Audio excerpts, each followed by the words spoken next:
Құрметлі телесержілер, Милет телеканалының эфирінде еді күн информацион талил программасы диқатыңызға авале етілі. Студияда мен Фадиме Сейтмаму чалышам. Бүгінгі yayınımızда сізге адамызда юз берген ең актуаль, мерақлы ве халқымызмен бағлы әдіселерінің инкишафы қында тәфсилатлы шәкілді малюматыны алырсыңыз. Студиямыздың мұсафыры Қырымның халқлар достлық евінде этномедени программалар ве жемаат тәшкилатлар ішбірлігі бойынша бөлікінің мүдірі Гүлчер Зикирияй болacak. Şimdi ise yayınımızı başlayımız.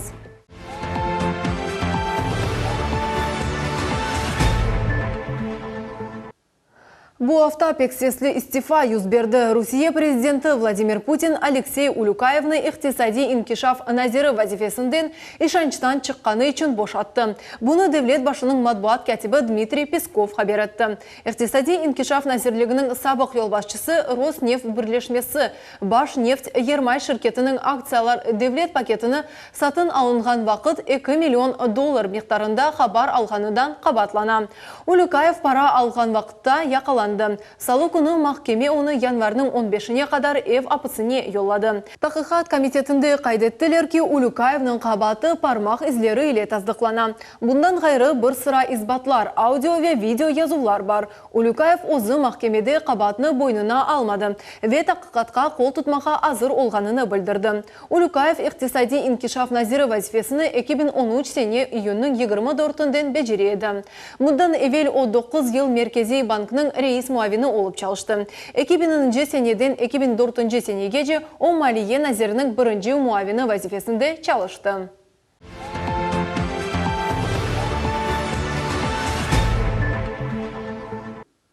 Bu hafta Rusya büdjetinin gelecek 3 yılga esas parametrlerini Единая Россия fraksiyasının çıkış toplaşımında müzakere etildi.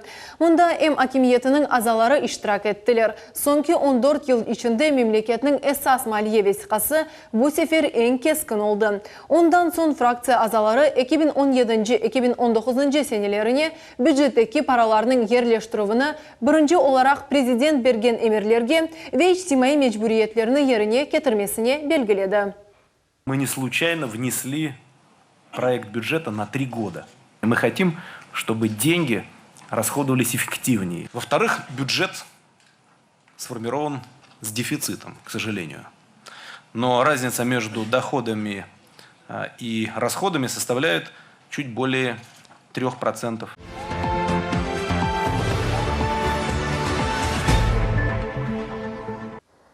Moskvada Vladimir Zvarıkin adını taşıgan mükafatına 20. NATO Halkara Kongresi o'z işini başladı. Teleyayınlar Milli Birleşmesi'nin kongresi malumat vasıtalarını inkişaf ettirmek, zemanevi televizyon yönelişlerini şekillendirmek maksadı ile geçiriyor. Mükafatlar 4 nominasyada belgilenecekler. Mükafatlar ile teleyayın yönelişinin mühendislik ve ilmi erişmeleri ve diğer teleyayın sahasında olgan işlerge kıymet kesilecek. Kaydetmege isteyik, Millet telekanalının vekilleri de bu kongreste iştirak eteler.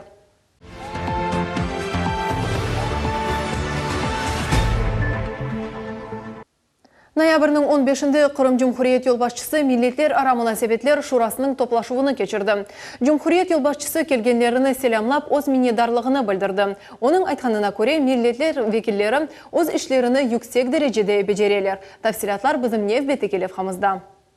Toplaşının başında Sergey Aksyonov haydetti. Cumhuriyetimizde sıcak ve muhabbet milletler ara münasebetler din ve cemaat erbaplarının bağlıdır. Я хочу, конечно, поблагодарить вас всех здесь присутствующих за большую работу на этом направлении, за то, что вы сами встречаетесь с людьми, проводите разъяснительную работу с национальными общинами, с представителями конфессий, с верующими. Здесь огромное спасибо всем без исключения нашим духовным лидерам, поскольку без них бы этот процесс организовать бы на достаточно высоком уровне не получилось бы. Ну и, конечно, в результате такой работы мы доказали необходимость и эффективность существования нашего межнационального, межконфессионального совета.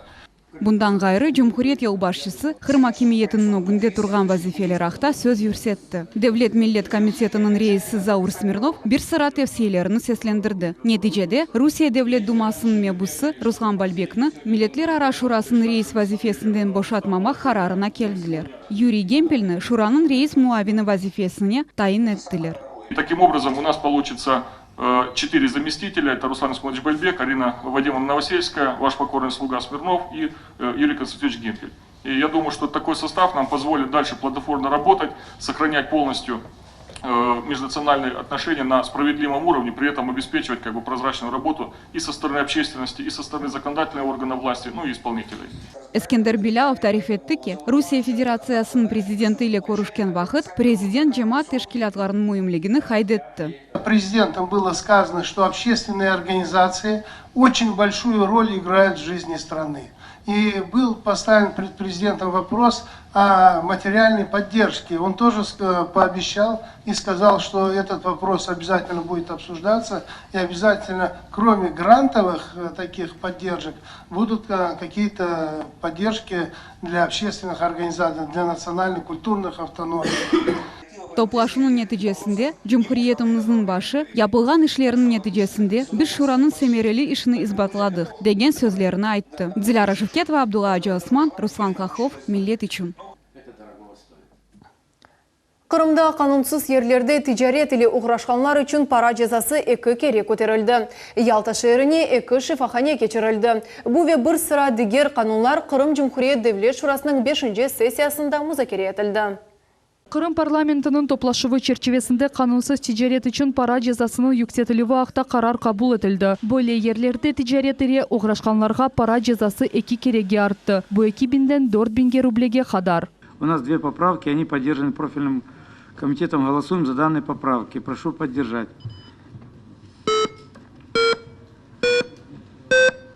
За 64 решение принято. Бунен бір сырада Devlet Şurası, Nazirler Şurasына Ялта шээрінің беледие мүлкетіне 2 ялы бөлу шифаханелеріні бермек ақта қарар чықарды. Кырым Cumhuriyet Сағлық Корчалав Назир Александр Галенко айтқанына көре, тибиет ярдымы стандарт шекілді берілмесі үшін ярым адамызның тиби мөссеселеріне 18,5 миллион яқын рубле керек. У нас сейчас работает 7195 врачей и 17283 средних медицинских работников.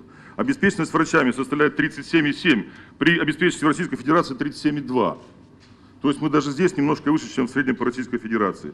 Средние медработники у нас 89% обеспеченность, в Российской Федерации 89,6. Укомплектованность врачами у нас составляет 81%. Правда, совместительство получается 11-17%. Топлашывның черчевесінде Devlet Şurasының мебуслары 100 метрлік ялы кенарында ерлешкен объектлерінің қайдетілігіне прокуратура наразылығының бақылуыны вақытынша тоқтаттылар. Devlet Şurasының рейсі Владимир Константинов қайдетті ки, мүлкиет ве топрақ мұнасебетлері бойынша парламент комитетінің текрар сұравына Русияның иқтисади инкишаф назирлігінден жауап алмақ керек. Айша Шулакова, Эдем Исмаилов, Millet için. Ахмесжетте 25-ші санлы гимназия мектебінде яңы модуль бала бақшасы açılды. Тантаналы açылу мерасимінде Кырым Cumhuriyet yolbaşçысы Сергей Аксенов иштирак етті. Бұл уақытта біздің левхамызда. Давайте, коллеги. Ура! Кырым Cumhuriyet yolbaşçысы Сергей Аксенов қайдетті ки бойле балабақчаларының esas қиметі олар тестікленілгенінде. Тахминен 3-4 айда бина жиыла. Йылның соңына же беледие бюджет умумтасил муэссеселері базасында да 4 мектептен эвел умуми инкишаф етіріжі группа açмаға планлаштырыла. Очень прилично. Хочу поблагодарить подрядчиков. И, не стыдно в данном случае и родителям, и детям приходить в такое учреждение. На мой взгляд, это знаковая ситуация. Тут и рабочие места, и, соответственно, конечно, родители получают свободное время больше заниматься своими делами. А дети под хорошим надзором, хорошие педагоги. Так что практику продолжаем. Город Симферополь, номер 1 в повестке дня.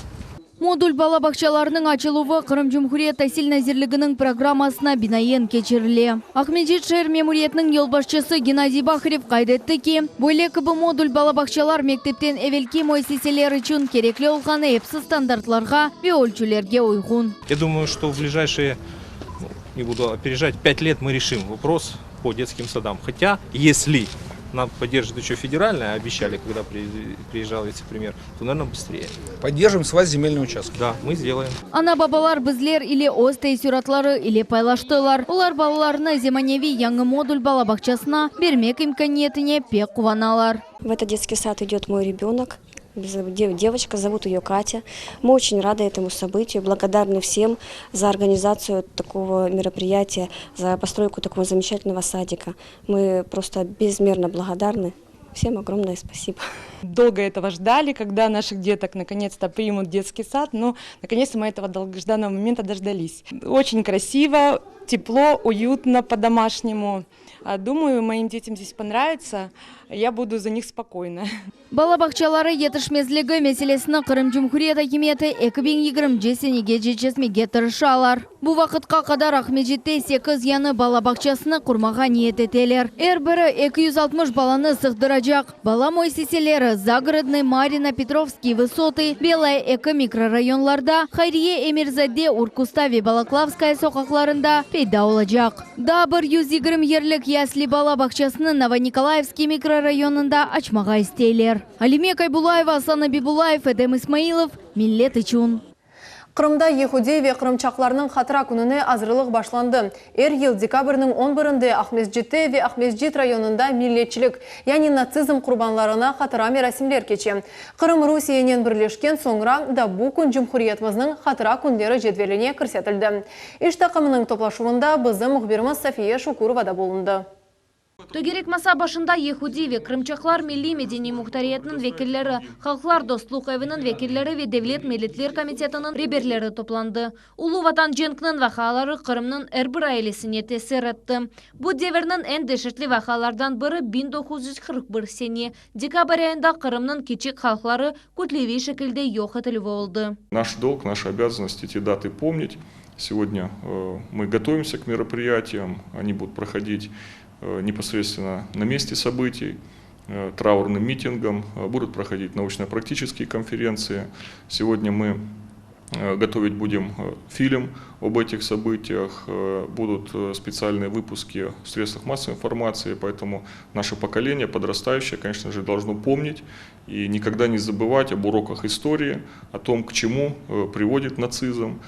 Сегодня, к сожалению, делаются попытки возрождать эту идеологию. Конечно же, мы будем пресекать всячески на корню любые попытки каким-то образом переписывать историю, любые попытки реанимировать вот ту идеологию, которая нанесла такой огромный ущерб человечеству. Адетінже декабрдің 11-інде Ахмеджет кефе yolunun 10 километрінде матем мерасимлер олып кече. Ехудилер, Қырымчақлар, Ченгенелер ве Совет діні сарбейлері үшін бұл күн бұйық бір фажиа сайыла. Олар немсе фашистлер тарafından атып өлдірілген еделер.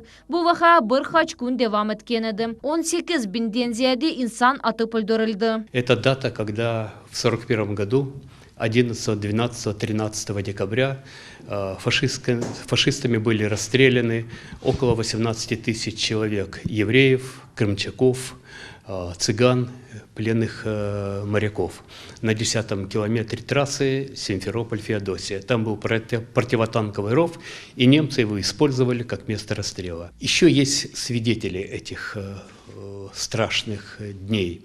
Но их с каждым годом все меньше и меньше. Сайысы аз олған Қырымчақ халқы үшін декабрьін бір күні кечірілген атып өлдірулер бұйық фажиа oldu. Қырымчақ миллетінің 80% йоқ етілген еді.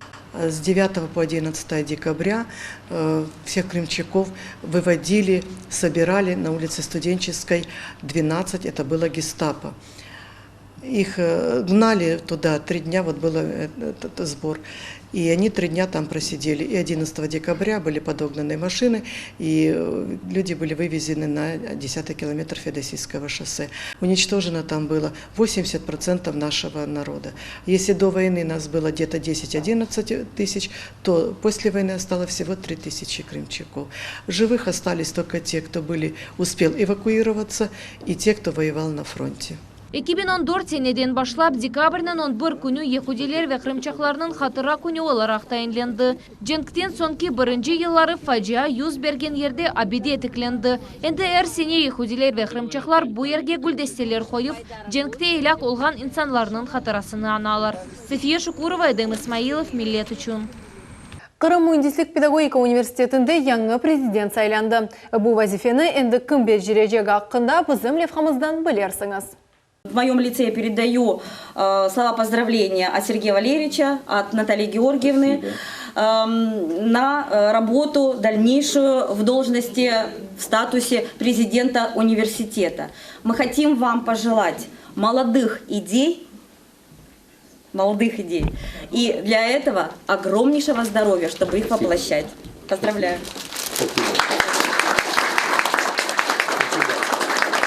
Кырым Муэдислик педагогика университеты 23 жыл эвелсе яратылган эди. Бүгүн мында 150ден зиеди илим намзети, 23 илим доктору чалышмакта. Ожалардын сөзлерине көрө Кырым татар илимини Февзи Якубовсуз тасаввур этмек мүмкүн дегил. Келечек сене о 80 жашты толдурачак. Оны университеттин эфсанеси деп адлайлар. Ноябрдын башында Февзи Якубов Кырым Муэдислик педагогика университет ректор вазифесini терк этти. Бүгүн коллектив бир агыздан оны университет президенти оларак сайлады. Мы все эти годы, что работали с ним, мы и когда ректорствовал, мы понимали, что нет ему альтернативы. Почему? Потому что это человек беспокойной души, уникально умеющий генерировать идеи, при этом может мотивировать, требовать результат и в то же время очень сильно может держать себя в тонусе, не дает отвлекаться от главных идей, которые он тут ведет, заставляет и так далее. Ну кто еще может с ним сравниться? Февзи Якубов буюк планлар кура, келечекте университетни Авропа севиесиндеги али окуп юр оларак көрем. Кайдетти ки якын вакытта студентлер үчүн буюк земеневи этахане курулуп башлайжак. Ундан кайры спорт комплекс, яны китапхане, устаханелер ве профилакторий тесис этилмеси планлаштырыла. Яны объектлердин куручулугу президенттин сөзлерине көрө 2019 сенеге экүнлейжек. Шымдыгы ректорат олар университеттин ички иштери шогуллансынлар. Кадр таярларлар, докторлар, профессорлар таярларлар, лабораториялар ачарлар, яңы мутахассислар ачарлар, о ректораттың шолар. Менің үшім, демек, университеттің келешегін темірлемек керек. Мен өзім ондай деп, ең yüksek вазифемні ондай деп көремен, ондай деп аңнаймын. Президент дегенде полномочияларын қарағанда, бұл бір английский королеваға шай. Elbette мен английский королева болмақ істер едім, но лекин мага чалышмак керек, мен чалышачам. Топлашууда технология ве урба дизайны эмде профессиональ педагогика кафедрасыны мукафатландырдылар. Олар Майкоп шаарында Адыгея Жумхуриети олуп кечкен халкара яш мутахассислар ярышына иштирак этип, экинчи жерге наил олдулар. Гульнара Каримова, Руслан Хохлов, Милет үчүн. Ахмеджитте герои Крымской земли Серлевалы Рисаленің екінші нешірі тақдим етілді. Мақалеге Қырымның чешет миллет қараманлары көрсетілді. Бу Кырым топрағының қараманлары адлы брошюранын экинчи нешрияты. Илкере нешрият бу сененин январь айында дүния юзыны көрді. О вақытлары китапчыққа экинчи жан жеңкінде 20 иштирак эткен кырымлылар ақында малуматлар көрсетілді. Экинчи брошюрада есе 41 қараман ақында малумат ерлештірілді. Лейханын мақсады ярым адамыздың яшларыны өз кечмиши ақында хатырасыны сақламақ үчүн бірлешмектір. Брошюра новая альтернатива ады тешкилияты ве илим тасил ве яшлар назирлигинин колтутувы иле ишлеп чыкарылды. Бу коммерция олмаған лейха, о халқара ислам миссиянын малия ярдымы иле мейданға кетірілді. Чтобы передать и Духовному управлению мусульман Крыма, и Министерству образования для ребят, которые обучаются на крымско-татарском языке. Вот. И еще мы передадим ее в Крымский федеральный университет для проведения уроков военно-патриотического воспитания в структурных подразделениях КФУ. Брошюра эки тилинде, яни кырым-татар ве рус тилдеринде неширетилди. Онун тиражы бүйүкдегил эрбир тилде 500 нусхадыр. Кырым-татар тилине тержимеси иле язычы ве журналист Абрезис Велиев ограшты. Тагдымнамесинде брошюранын неширинде иштирак эткен 15 инсан булунду. Олар эпосы фахри ярлыклар иле мүкафатланды. Олар арасында Кырым Жумхуриети Девлет шурасынын рейс муавини ве Кырым жемат арекетинин жолбашчысы Римзи Ильясов да бар. Бу женг тека айры миллетлерді гүл бутун миллет совет үкіметін бутун халқы дегенде Советский Союз дегенде эпсе иштирак этмеген биринчи күнлерден башладылар ве тека бу достук бу арада карама каршы olmadı. Tek işte bunun Sovet hükümeti yendi ve faşistlerden işte tek özün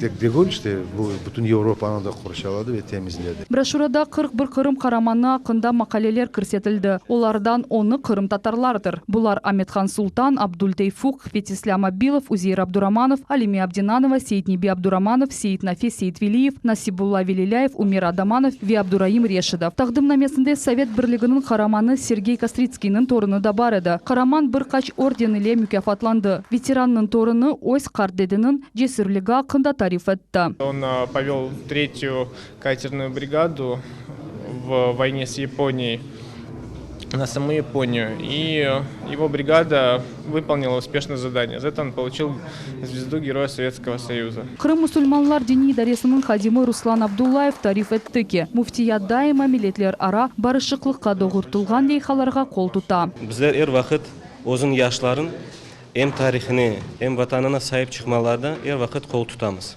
Onun için eğer öyle bir istek, öyle bir inisiyativa var ise eyvallah degendayın biz hem beklerimiz hem kol tutarımız. Брошюралардан гайры бу малуматны тезден интернетте де көрмек мүмкін олачак. Келечекте макалелер Новая альтернатива тешкилиатынын сайтында да ерлешечек. Айша Шулакова, Умер Мустафаев, Милет Ичон. Ахмеджеттеки Эшреф Шамизаде адына ташыған 42-ші милли мектепте қуанчылы вақа юз берді. Иш адамы Ибраим Ширин мектепке плазма телевизорны бақшыш етті. Энді бұғырча талебелері әрбір яңылықлар ақында білежеклер. Эшреф Шамизаде адына мектеп мемуриетіне, веталебелеріне бүгін иш адамы Ибраим Ширин кеніш форматлы телевизорны әдие етті. Большой радостью и гордостью, что из крымско-татарская школа хочу вам подарить от сердца и от моей семьи телевизор, как информационную доску, чтобы дети видели на нем расписание, видели новости школы, чтобы вы, как настоящий руководитель школы, человек новой формации абсолютно, технологически образованный, детей вели в светлое будущее. Ожалар коллективы ве балалар бу бақшышны буйып хуанчын хабул еттілер ве иш адамға тешекерлер билдірділер. Мы рады, что нам подарили телевизор. Теперь мы можем смотреть все школьные новости. Эшреф Шамизаде адына мектепте бини 20 талебе оқуй. Мектеп мудиры Билен Джемалидинов айтқанына көре, энді талебелерінің әрбірі өз оқув юртының сонки хаберлеріні білежек. Бұнен берабер Виленбей хайдетті ке, бұ киби эйи тешебюс ве бойле керекли ярдым тамам вақытында көстерілді. Мы очень рады тому, что в Крыму есть предприниматели, которые способствуют развитию детей, развитию школ. Бу мемлекеттің шайырның ветампервер инсаны олғаны ақта парғақ бір орнектір. Бүгінгі күнде мераметлік ве мұқтачыларға ярдым етмек пек мұйымдыр. Когда ты уже понимаешь, что ты состоялся как человек, хочешь сделать полезное обществу, полезное Крыму, полезное Родине, полезное своему народу, полезное всем крымчанам. И понимаю, что это ответственный шаг, что я готов дальше идти в этом направлении. Диляра Шевкетова, Айдем Исмаилов, Милет Ичун. Қырым балалары бұтын дүния барышығыдыр. Оның үшін Гурзуф қасабасында бұ барышықны сақлайық мевзуда концерт программасы тешкіл олынды. Мерасим кележек үшін, яни ради будущего адлы социаль лейха черчевесінде кечті. Қырым балалары женке қаршы олғанларыны көстерділер. Кырым балалары бұтын дүния барышығы үшін шары алтында кечірілген лейха бала халқара дипломатиясының инкишафына доғыртыла. Ахмеджет ижади тақымларының чықышлары еркезін айретте қалдырды. Олар санки барышық олсын, жеңгі олмасын деп мұражат еттілер. Как сказала одна известная американская и английская актриса Одри Хепберн, в первую очередь в войне страдают не взрослые люди, а именно дети. И это мероприятие, оно посвящено маленьким детям, и не только маленьким, всем детям нашей планеты, потому что дети, считая в войне, они никак не виноваты в том, что происходит на нашей планете. Вот. И мне кажется, это очень важно, чтобы каждый человек задумался над своими действиями. И если есть какие-то конфликты, их не обязательно выносить на мировой уровень. Мы очень много трудились и пытались, чтобы каждый человек почувствовал, что на другом конце света у него есть друзья. Концертке Гурзуф мектебінің талебелері де мемнует еле келділер. Нам очень важно, чтобы дети наши росли с пониманием того, что значит дружба, что значит мир мир между народами. И, конечно, это очень важно, поэтому мы пришли сегодня сюда. И ждем от этого мероприятия положительных эмоций. И я думаю, это очень хороший воспитательный момент и необходимое мероприятие для наших детей сегодня, в нынешнее время. Лейха Қырымның Русия ве бұтын дүния балаларыны бірлештірмек үшін иратылған. Концертте дин адамлары да бар еді. Олар қайдеттілер ки балалар дин ве миллет менсублігіне бақмадан барышық север олмақ кереклер. Мы видим сегодня, что во всем мире, в разных регионах идут войны. Умирают невинные дети, люди. Очень жаль смотреть на эти кадры, которые вот сейчас летят самолеты и сбрасывают эти бомбы. Это даже очень трудно себе невообразимо представить. Не дай Бог, чтобы это не было ни у нас, нигде вообще во всем мире. Teşkilatçılar bu içtimeyi leha kun-kunden inkişaf etkenini kaydettiler. Böyle merasimler endi Yalta ve Kereç şehirlerinde olup geçti. Bizge kelgen adamlar, bizge kelgen ballar düşüneler, anlaylar. Bizim vatanımızda, bizim toprağımızda, bütün dünyada cenk olmasın. Yaşamaya gerek birlikte. Baxt yaşamaya gerek.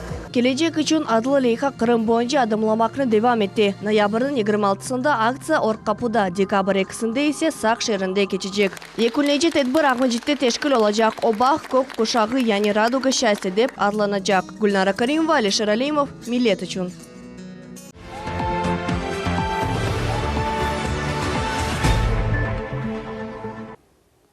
Шымды ise урметлі серджілер мұсафыр иле субетлешмеге вақыт келді. Сонки вақытлары хаберлер информацион яйның телевизион тақымы келечек üçün, яни ради будущего серлевалы лейханы сық алда көстермекте.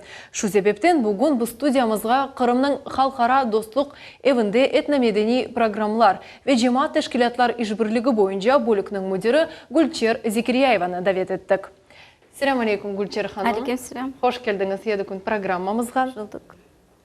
Гульчер ханым, как нам известно, со стороны Дома дружбы народов создан проект «Ради будущего». Расскажите нам историю происхождения данного проекта. Ну, несмотря на нашу молодость, а мы созданы в 2015 году, Дом дружбы народов сотрудничает со многими государственными, общественными организациями и учреждениями, творческими коллективами Республики Крым.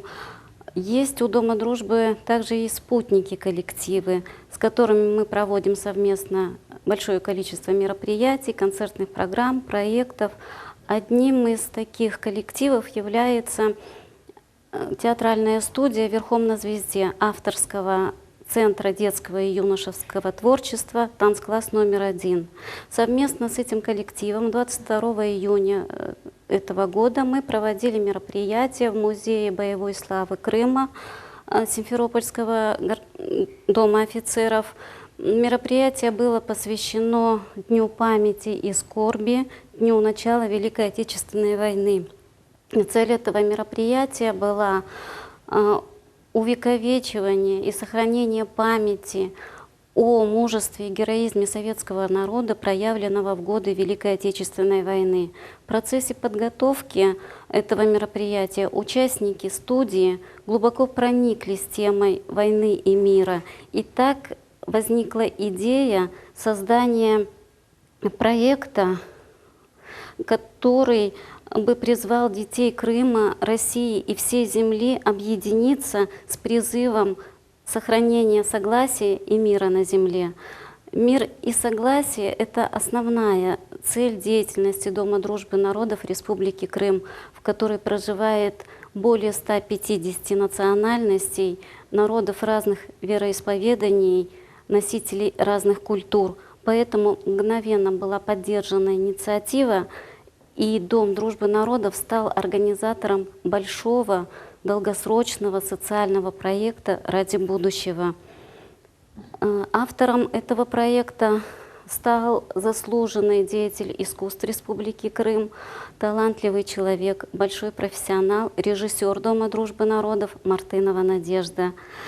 Рожденный под девизом «Дети Крыма за мир во всем мире», проект направлен на развитие одного из направлений общественной дипломатии – детская народная дипломатия. Его цель – пропаганда идей гуманизма, толерантности и многонациональной дружбы во имя установления и сохранения мира и согласия на Земле. Все участники проекта убеждены в том, что, объединившись, дети Земли смогут найти возможность облегчить судьбы своих сверстников, проживающих в разных уголках планеты и становящихся заложниками непрекращающихся боевых действий и террористических актов, и спасти будущее нашей планеты.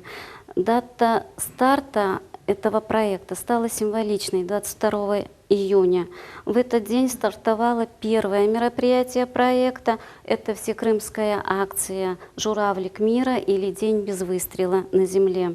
Была объявлена 100-дневная акция, завершившаяся 30 сентября этого года. В этот день в городе Симферополе на площади Ленина собралось более 1000 симферопольских школьников, симферопольских детей, которые в 12 часов дня выпустили в небо бумажных журавликов, выполненных в технике оригами и прикрепленных к гелиевым воздушным шарам. Выпускали они их с обращением к мировому сообществу об отказе от насилия и прекращению боевого огня на всей нашей планете. Реализация данного проекта стала возможной благодаря поддержке Федерального агентства по делам национальностей России и Государственного комитета по делам межнациональных отношений и депортированных граждан Республики Крым. Скажите, пожалуйста, Гульчер Ханум, а кто непосредственно принимает участие в данном проекте? И может ли каждый желающий, да, стать вот участником проекта «Ради будущего»? В проекте «Ради будущего» принимают участие все желающие жители нашего полуострова. И мы надеемся, что в будущем это будет всероссийский проект. Но в настоящее время, как я уже сказала, в первой акции у нас на площади было более 1000 детей симферопольских. Помимо этого, к этой акции в этот день, 30 сентября, присоединились дети всего полуострова. В городах и районах Крыма проходила эта акция. Дети выпускали таких же журавликов в небо. Дети проводили различные конкурсы и рисунка, и другие конкурсы. В этой акции 30 сентября приняли участие более 10 000 детей и всех желающих нашего полуострова. Вторым этапом этого проекта является концертный тур по населенным пунктам Крыма. Концертная программа, она является тематической, естественно, имеет название «Нам этот мир завещано беречь». Мы проезжаем по городам и районам Крыма. Первым нашим пунктом был город Керчь, Дом культуры «Карабел», который имеет вместимость 1000 человек. И хочу сказать, что 1000 зрителей у нас была на этом концерте. Все желающие, как я уже сказала, могут принять участие. У нас уже были такие проекты, где к нам присоединялись творческие люди того района, того населенного пункта, где мы проводили концерт. Они также выходили на сцену и исполняли творческие номера с тематикой о мире, о согласии на земле. Я думаю, вы на достигнутом не остановитесь. И какие у вас дальнейшие планы вот на будущее вот именно по этому данному проекту? Сейчас мы реализуем второй тур этого проекта, то есть показываем концертную тематическую программу. Мы побывали уже в городе Керчи, были в городе Ялта, в городе Гурзуфе. 26 ноября этого года мы едем в Красноперекопск, 2 декабря мы будем в городе Саки. Мы приглашаем всех желающих, всех детей присоединиться к нам и увидеть этот грандиозный проект. Я думаю, все присоединятся желающие. И еще бы хотелось у вас спросить, вот вы как Дом дружбы, молодая, да, вот организация, какие еще есть проекты в Доме дружбы и какими яркими мероприятиями и, скажем, достижениями вы могли бы похвастаться? Дом дружбы народов ведет очень активную деятельность. На сегодня у нас проведено мероприятий с начала года уже намного более 100 мероприятий. Самым ярким мероприятием хотелось бы, конечно, отметить проведенный в этом году парад дружбы народов. Это всероссийская акция, к которой присоединилась в этом году и наша республика, и наш Дом дружбы народов. Мы провели 12 июня, в День России, парад национальностей народов, проживающих в Крыму. Это было грандиозное, красивое шествие, в котором шли люди различных национальностей, рука в руку, в национальных костюмах с флагами и песнями. Это был грандиозный праздник, завершением которого стал многонациональный флешмоб. И хочу поделиться радостной вестью, что этот многонациональный флешмоб вошел в Книгу рекордов России как самый многонациональный флешмоб в России. Дом дружбы народов проводит также и национальные праздники. В этом году мы проводили и национальный праздник урожая для караимов, для молдаван, крымских татар. У нас был грандиозный праздник Хадырлес. Сейчас мы готовимся к многонациональному творческому конкурсу одаренных матерей, приуроченному к Дню матери. Это будет проходить 27 декабря в Дворце культуры профсоюзов города Симферополя. Мы приглашаем всех желающих посмотреть этот праздник и всех мамочек принять участие в этом конкурсе. Çok sağ olunuz, Гульчер ханым, что пришли к нам и ответили на интересующие нас вопросы. Желаем вам успехов в вашей трудоемкой работе. Спасибо большое за пожелания. И в свою очередь я хотела бы выразить огромное спасибо, огромную благодарность от имени Дома дружбы народов всем тем, кто поддержал наш проект «Ради будущего». Это Министерство образования Республики Крым, это отделы образования, отделы культуры и отделы по вопросам межнациональных отношений, то есть всех тех, кто поддержал наш проект. Огромное спасибо духовенству Крыма, которое также поддерживает и участвует в нашем проекте. И еще я хотела бы сказать большое спасибо телеканалу «Милет» за информационную поддержку нашей деятельности и пожелать также телеканалу «Милет» дальнейшего процветания. Çok sağ olunuz. Biz ise devam edemiz.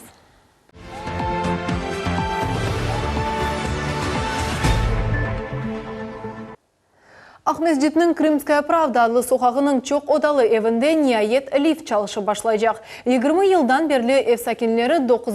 katқа жаяв қатна edilер. Yakın vaqtda оларның bu meselesi çözülecek. Tafsilatlarını Abdullah Acosman біле. Шер мемуриеті ятақханелерді капиталь тамир ішлеріні алып бармақта. Оның теркібіне дам, лифт донатмаларының авыштырылмасы фасад кірмекте. Бұл ішлерге 260 миллион рубль айырылды. Крымская правда соқағында ерлешкен 9 қатлы евде 18 ел девамында лифт çalışмай. Чоқ квартиралы мескен евде тахминен 80 квартира сығдырыла. 9-ncı қаттан ашаға жаяв чықып түшмек қиын ола. Ондан ғайры подъездлерде пек суық. Ev sakinleri bu meselені чезілмесі ақта бұтын үмітлеріні жойдылар. Камераға вазиет аққында изат бермеге рет еттілер. Чоқ еллар кечкен сон ниайет лифтнің тамирленмесі башланды. Полностью будет изначально меняться конструктив шахты, делаться сейсмические пояса. То есть раньше были при Союзе еще ГОСТы определенные, когда сейсмопояса находятся на расстоянии друг от друга 2,4 метра. По новым нормам таможенным это 1,5 метра. То есть полностью переделываются шахты, будут установлены новые лифты, лебедки, двери, наличники на двери, будут машинные отделения восстановлены, везде будут поставлены противопожарные двери согласно Таможенного союза. Çok katlı evde iki lift бар. O көтерілме механизмлерден башлап, lift kapılarına kadar яңы donatmalarla temin edilecek. Унитар devlet müessesesinin müdiri Александр Калмагуров айта. Яңы yılga yakın bu evde lift çalışı başlayacak. В связи с тем, что у нас контракт с генподрядчиком, на сегодняшний день установлен это 15 число, но если там будут какие-то небольшие отклонения, там несколько дней, мы, думаем, решим этот вопрос. Но то, что эти лифты должны смонтированы в этом году, и на Новый год люди должны, так сказать, подняться в своих лифтах на этажи, это будет точно. Айтылғаны кебі чоқ қатлы evde дамның тамир етілмесі бойынша да ішлер алып барылан. Ev sakinleri ise umut ile mesken şaraitlері tez vaqt içinde eylleştirileceğini bekleyler. Abdullah Acosman, Fadime Seyit Mahmud, Enver Ablaziz, Millet üçün. Қырым сакинлерінің мескен ве топрақ дамартыларының берілмесі кебі меселелер ратсызлай. Бөйле суалернен Қырым сакинлері, миллетлер, араманы себетлер ве сүргін етілген гражданларының ішлері бойынша Девлет комитетінің башы Заур Смирновға мұражатта болындылар. Тәпсилатлы жа Сабрия Халиляевын левхасында сейір етіңіз.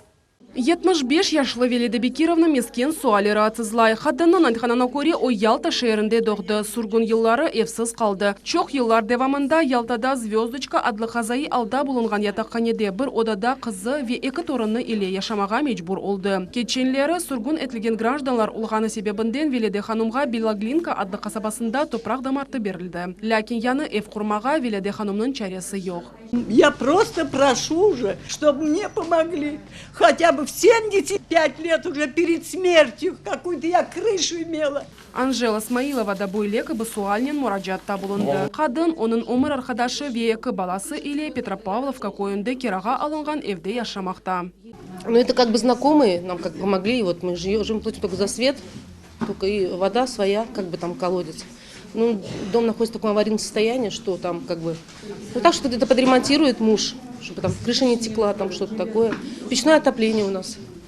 Вот, газ-баллон. Ну, если бы дали бы землю, я бы хоть что-то построила бы. Заур Смирнов оснев бетінде қайтатты ке Джумхуриетте шымдығы вақытта бірқач ичтимаи лейхалар амелге кечіріле. Бұ евлер сатын алуы, құрыжылыққа мади ярдым етілуі ве топрақ дамартыларының берілмесі. Мы, конечно же, в этой части помогаем муниципалитетам. Те финансовые средства, которые мы направляем на выкуп жилья, на оказание материальной помощи, в первую очередь, конечно же, должны быть адресованы именно тем людям, тем категориям, которые особо в этом нуждаются. И, конечно же, здесь нужно полностью полагаться сейчас на действия властей, потому что выработан определенный порядок, выработан алгоритм работы с реестром, с земельными массивами. Хатырлатамыз, шахси мескен құрыжылығының екуленмесіне бір кере берілген мадди ярдым девлет программасы умурге кечірілуі черчевесінде Қырымдан сургун етілген гражданларға беріле. Миллетлер ара мунасебетлер ве сургун етілген гражданлар ишлері бойынша девлет комитетінің башы Заур Смирнов айда екі кере, яғни бірінші ве үшінші жұма ертесі күнлері гражданлар қабылыны кечере. Бұндан evvel инсан 540-177 телефон бойынша yazılmaq кереклер. Сабрия Халиляева, Алишер Алимов, Миллет үшін. Жанкой районының Байконче кой мектебі қапалажақ чүнки мектеп бинасында болынмақ садеже хафлы. Бұл себептен ерлі сакинлер ратсызланалар, чүнки қомшы мектеп 8 километр ұзақлықта ерлеші. Топлашуда ана-бабалар өз мемниетсізлігіні білдірділер. Бұл ақта мұхбермін Султания Сетакаева тариф еті. Байконче көйінде екене мектеп қапатылажақ. Жанкой шер мемориетінде мектеп бинасы қазайы алда болынғаныны білдірділер. Амма ана-бабалар ве талебелер мектеп капиталь тамир ішлеріне мұқтач деп қайдеттілер.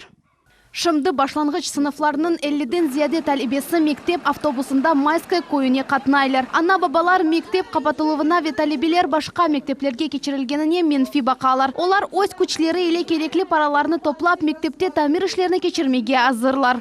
Мы готовы, наше село готово скинуться, помочь, восстановить школу или как, сохранить ее. Мектеп мудиры Светлана Габушкина қайдеттеки. Мектеп қапатылуының себебі бина қазайы алда болынғаны. Мектеп 1947 сене құрылған еді. Улы ватан жинкіні көрді. 79 ел девамында бір кереде тамир ішлері кечірілмеді. Мектеп мудир айтқанына көре бинаның дамы әрбір әнде түші біле. Ну так как здание наше аварийное признано и выполнено экспертное заключение, то наши дети по заявлению родителей распределились в две близлежащие школы. Это муниципальное общеобразовательное учреждение «Майская школа» и муниципальное общеобразовательное учреждение «Майская» с крымским языком обучения.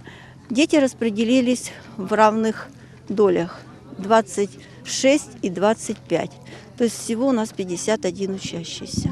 Ерлі сакин Эльмира Исмаилова тариф етеки. Койде нетті бен оқта яни медпункт, не медениеті войны почта бөлігі бар. Енді мектепні де қапатмаға істейлер. Потому что район считает, что нецелесообразно в нашем селе делать ремонт или построить новую школу, если результат экспертизы был дан на демонтаж здания. Но там были еще рекомендации, что сделать проектно-сметную документацию на строительство новой школы, так как село у нас большое.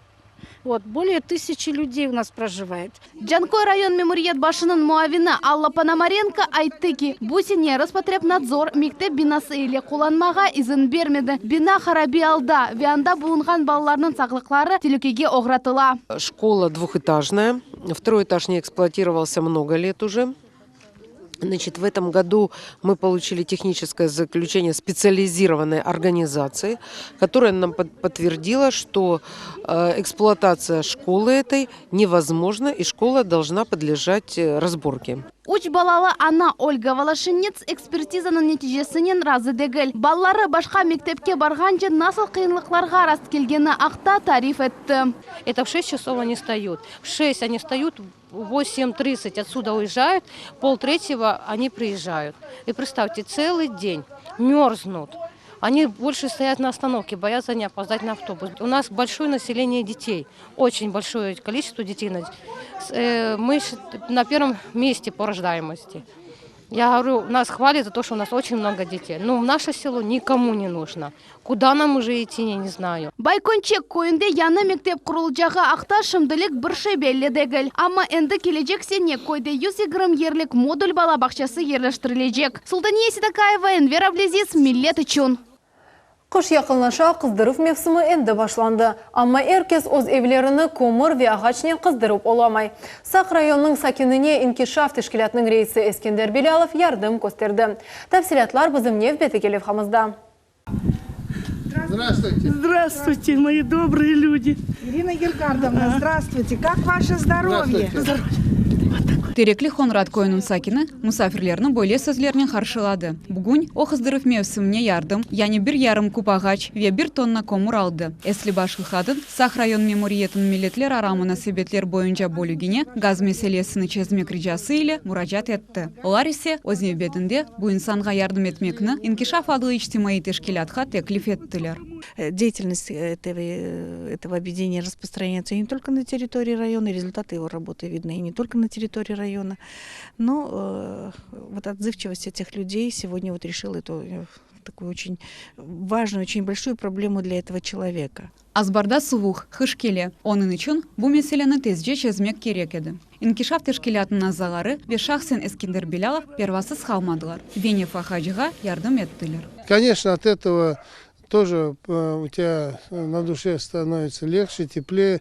Ты знаешь, что ты нужен для людей, что ты можешь людям чем-то помочь. Ескендер Белялов айтқанына көре, бұл іште инкишаф тешкилятының эписы азалары иштирак еттілер. Инкишаф помогает и крымским немцам, и крымским армянам, грекам и так далее, и русским. То есть сегодня организация не ставит для себя вопрос национальности. Ирина Корнельсон вақтынча құрылған кичікевчікті яшамақта. Чүнке esas evni қыздырмаға оның чаресі yok. Озевчігні қарси соба ile қыздыра. О айтаки, енді орталықларда хуруодун вечалы чырпы қыдырып жүрмек керек олмайжақ. Ваша боль – это наша боль. Мы, крымские татары, очень близко воспринимаем таких людей, которые находятся в таком вот состоянии. Салымыз Ескендер Бей. Салым у нас. Эсли башқы қадын evine газ кечірмек үшін дефаларча акимиетке вечеші идарелерге мұражатнен болынған еді. Бұл көйде газ бар. Ирина ханымның айлесі башқа немселерінен берабер Қырымдан 1941 сенесі сүргін етілген еді. Кечкен сене ол реабилитирлев справкасыны әлде етті. Бұл весиха бойынша тазминат алмаға ақы бар. Они мне насчитали 110 тысяч. Я где такие деньги возьму? Значит, когда я все эти 110 тысяч уплачу, тогда мне 50% только дадут. Ирина Корнельсон тахминен 9.000 рублей нефаха ала. Пара топлап оламайым дей. Ама обыр шеге бахмадан evнің қыздырып меселесін яқын вақытта чезілер деп әркезге мұражат ете. Пожалуйста, помогите мне. Я все-таки немка, чистая немка. Помогите мне 80 лет будет через полмесяца. Ознев бетінде Ескендер Белялов ағыр вазиетке түшкен инсанға ярдым етмеге сөз берді. Я думаю, мы приложим вместе с Алией Юсуповной, все приложим усилия, чтобы этой бабуле провели газ. Я обращусь и к Гемпелю, это председатель национальной культурной автономии немцев, чтобы они тоже обратили внимание на ситуации, в которой находится вот эта женщина. Я думаю, они тоже помогут. Ескендер Белялов Қырымда яшаған бүтін мұқтажларға ярдым етмек кереклігіні қайдетті. Диляра Шевкетова, Аким Бекиров, Миллет үшін. Ахмежетті геосиясет ве глобаль иқтисадиет бойынша Русиелі етікчі эксперт елі көрушы болып кешті.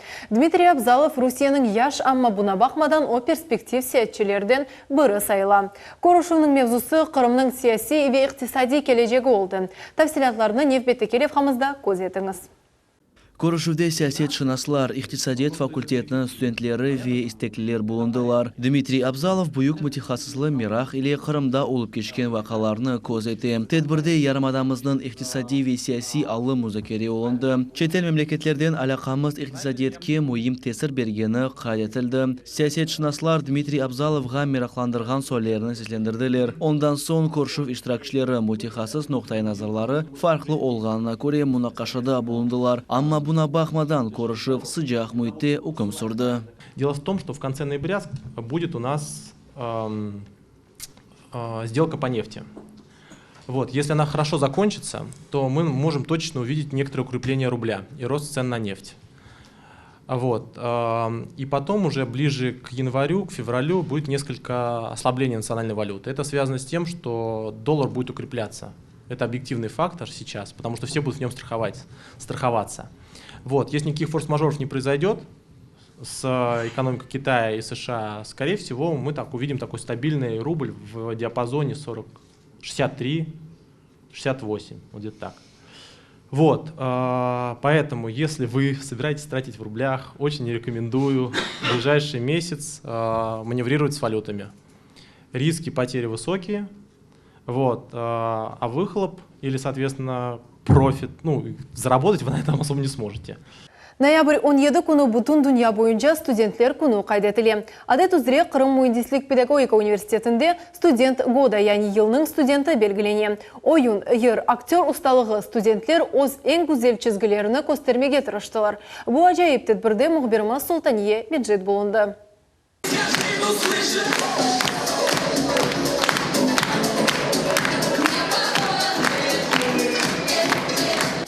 Музыка, ойын, шеңлік, бойле тарзда Қырым Муйндислік педагогика университетінің салонында ел кечірілген студент года адлы ярышы кечті. Умумен ярышта 30-ға яқын студент иштирак еттілер. Олар Қырымның чешіт али оқу юртларыны тақдим еттілер. Жумхуриетнің тәсіл, илім ве генчлер назерлігінде яшлар ишлері бойынша бөлікнің мудирі Константин Аликин ярыш ақта тәфсилатлы же тариф етті ве оның муимлігіні қайдетті. Это конкурс творческий, конкурс, который помогает студентам социализироваться, конкурс, который позволяет им проявить свои качества, которые, может быть, они не используют в своей основной учебной деятельности.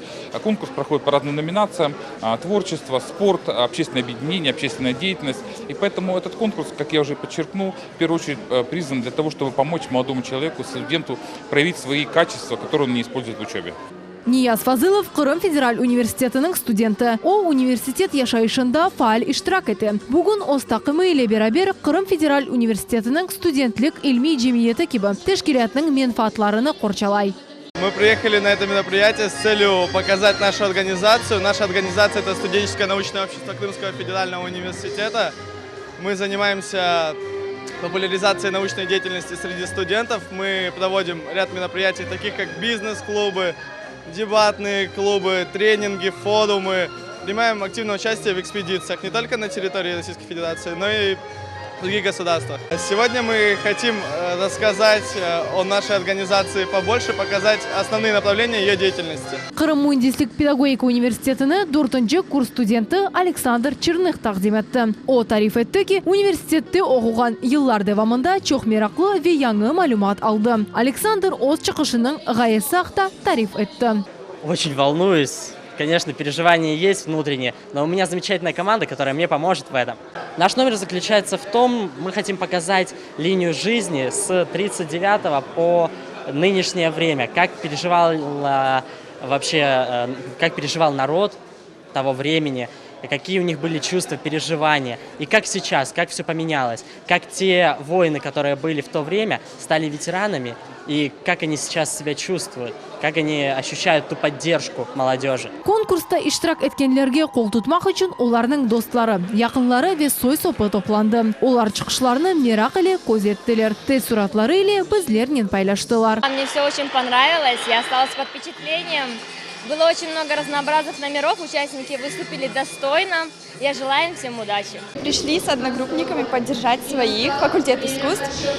Вот. Нам в целом очень все понравилось, было много выступлений, много конкурсантов. Очень красиво ребята выступают, очень интересно. Хотелось бы больше таких концертов. Жюри азалары нәтиже чыгарган вакытта мусафирлер ве ярыш иштиракчылары өчен Кырым Муйдислик педагогика университетінің санат факультет студентлері чыгышта булындылар.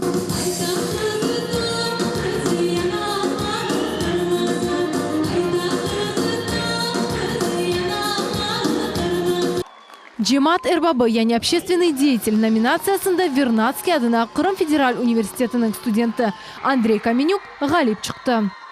Во-первых, мы посмотрели, что, как всегда, наша крымская земля богата на талантливых людей, на спортсменов.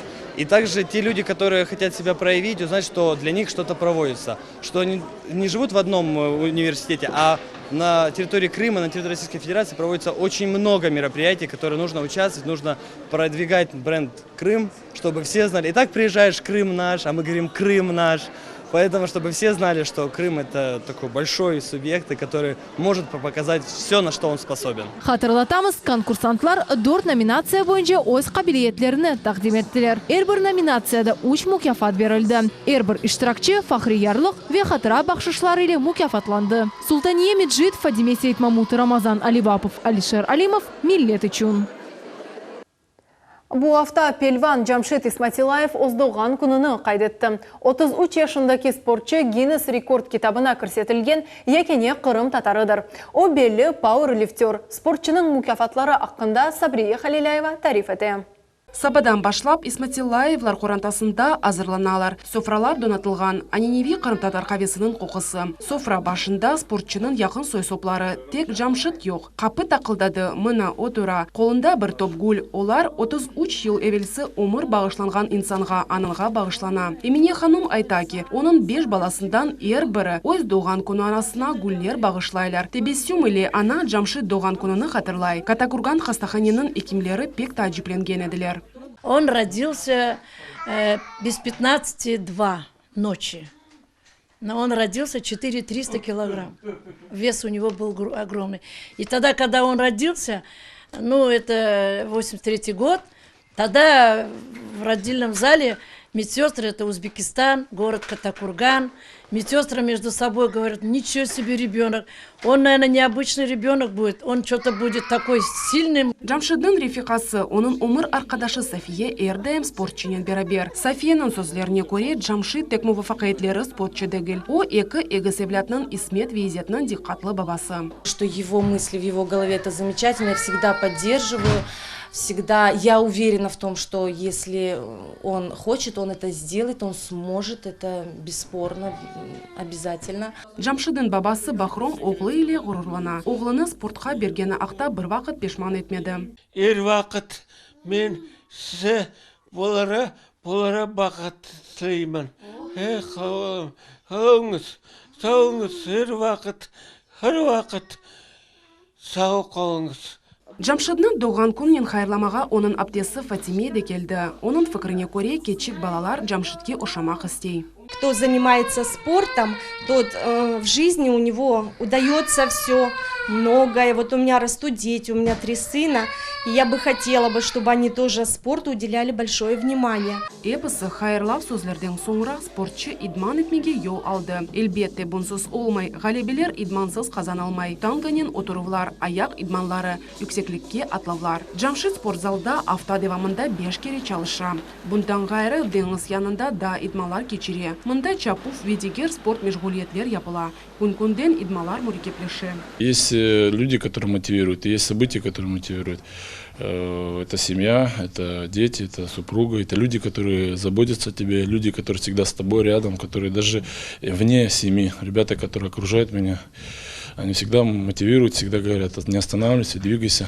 На самом деле, таких наверняка людей много, которые могут так же, но просто я, видимо, в нужный момент, в нужном месте оказался. И вот получилось так, что такой какой-то успех пришел. Джамшит Айтаки, пауэрлифтингнен гайры шарх меденетінен оғраша. Пауэрлифтинг спортчысы Холи адлы Индия өткерілген боя байрамны пексеве. Оның танышлары Джамшидны диджей оларақта білелер. О, да, давул чалмаға севе. Мерақлыке Джамшид Монголия адлы фильмде актер оларақ іштірак етті. Оның фікіріне көре инсан эрбіршейнен мерақланмақ керек. Джамшид достарны иле кувет экстрим спортында яңы йөнеліш уйдырды. Оның ады кувет туризмы. Еще раз, друзья предложили. Друзья, это как бы всегда идеи друзей, моих товарищей. Они предложили покорить Айпетри со штангой. Вот такая идея пришла в голову. Я не знаю, как это получится, но я, конечно, верю, что это можно. Ну, как бы есть опыт такой уже. У меня ходил на дистанцию город Судак и в сторону Нового Света. Вот, и захотелось, вот ребята подстегнули меня на это. Ну, я готовлюсь к этому. Келечек елы иссе спортчы трен чекмеге планаштыра. Соңра учак олacak. Джамшитке мувафакатлер тілейміз. Сабре Халиляев, Руслан Хохлов, Миллет үшін. Дини хаберлерге keçemiz. Чоқысы инсанлар Муқаддес Құран-ы Керимні оқымақ қиын деп саялар. Бұл фикер яңылыш олғаныны Айше Акеева ғайет яқшы таздықлай. Доғма ДЦП хасталығына бақмадан Евлия китабымызны оқымаға бұйық істек иле өгрене. Бұл ақта нев беті келев қамыз. Ағығы мұсылманлар жәміні өзінің екінші еві деп сая. Айше ханым бойле ахлақи мұсылманлардан бірідір. Аллахның евінде оның көңілі екінленмеген тұрмыштан ве қасеветтен ратлана. Левхамызның қараманы 39 яшында. 25 жылдан зияде о айлесі ile бераберлікте Құрман қасабасында яшай. Бір ел евелсі о Құран оқымаға өгренмек істегенini білдірді. Дини курсларның ожасы Хайруниса Яглыева бұл күнлерні зевқінен хатырлай. Бір күн келді яныма, айта, Хайруниса Аблак, мен Құран оқымаға өгренмеге істейм, ажаба менде олacak mı, мен бежережем мі, тілім келешежек мі, деп менден сұрады. Мен оғалы бақтым, дейм, Айше, сен істейсің мі озын? Пек істейм, авес етем, өгренмеге істейм. О zaman Başlayıq dedim, ama dedim. Men dedim böyle bir hocayım, merhamet yok. Azıcık katı bir hocayım çünkü acımayım bu zamanlarda, bu vakitlarda insanların. Yani insan öğrenmeye istese her şeye katlanacak.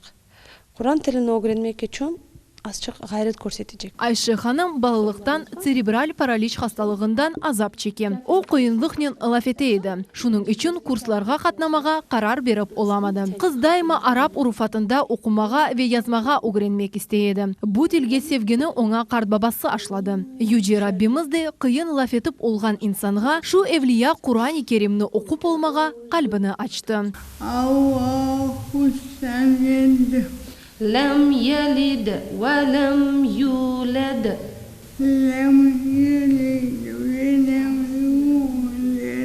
Хайруниса Ожаның айтқанына көре, бірінші дерслерге оны бабасы сақатлар үшін арабачықнен кетіреді. Біраз вақыт кечкен сон, қыз яваш-яваш озы юру башлады. Құран бұл ади китап дегел. Мұсылманларның Муқаддес китабы бұтын дертлерінің дерманыдыр. Оны оқушыны dinlerken мен rahatlanam. Olsun, pek güzel laf etmese de, biraz utanıp okusa da, gene de onun bu er harfinde güzel bir şey var, güzel bir, nasıl sizge anlatayım, ayrı bir dünyası var. Onu okuğanından, ben sevim onu dinlemeye. Böyle yakınca oturarım, kulaklarımı ona karşı ve dinlemekten zevk alırım. Olsun, en güzel bir şekilde hafız Kur'anlar gibi hafızlar okuyan gibi okumasın ama gene de onun bu alına bakmadan, bu durumuna bakmadan gene de pek güzel okuyor. Ayşe Akeyeva'nın aziz arzusu gerçekleşti. Bugünkü günge o Kur'an okuy. Geçenleri Ayşe hanım eminlikle yürü başladı ve insanlardan saklanmakını unutayata. Bir ay evvelsi de Ayşe hanımның hayatında daha bir baktlı vakıya olup geçti. O akayga çıktı. Hiçbir vakit ruhtan düşmeyip koyulgan maksatqa eminlikle adımlamak gerekligini boynuna ala. Fadime Seyitmamut, Умер Мустафаев, Millet üçün. Onun için hürmetli teleseyirciler hayatımızda çeşit türlü maniyalar olğanına bakmadan daima yüce Allah'a sığınacağımız. Бунин едікун информацион талил программасының эфир вақты екін чекмекте. Хайырлы хаберлер іле келечек яйнымызға қадар көрішмек үзре салық не қалыңыз.